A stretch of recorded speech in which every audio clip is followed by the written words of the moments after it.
ある程度の歪みもなくブレもなくってなるとやっぱり、細かいとこまでいったらもうずっとだよね。今でも多少は曲がったりするしさ。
来てくれるお客さんはね、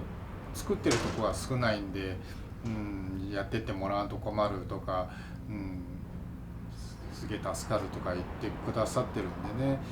その期待に応えるように、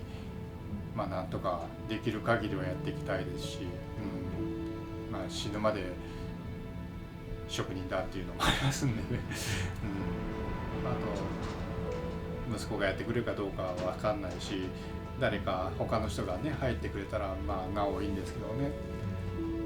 厳しい業界でもあるし、儲かる仕事でもないんで、なかなか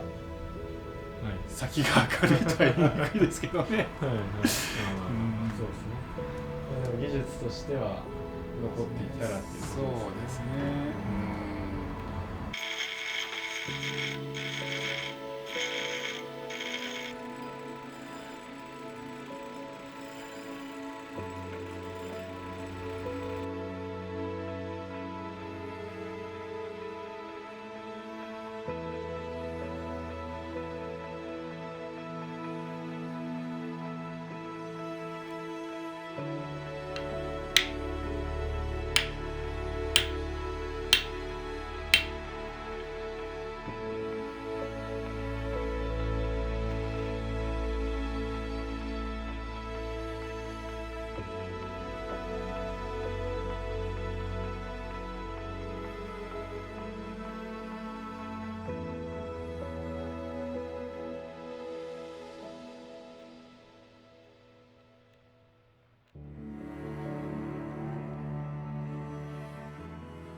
ここまで動画をご覧いただきましてありがとうございました。今回の動画はいかがでしたでしょうか。次回からはですね、また新しいお庭作りのプロジェクトとなります。そちらも楽しみにお待ちください。また今年もお庭作りの動画どんどん撮っていきたいなと思っておりますので、楽しみにお待ちください。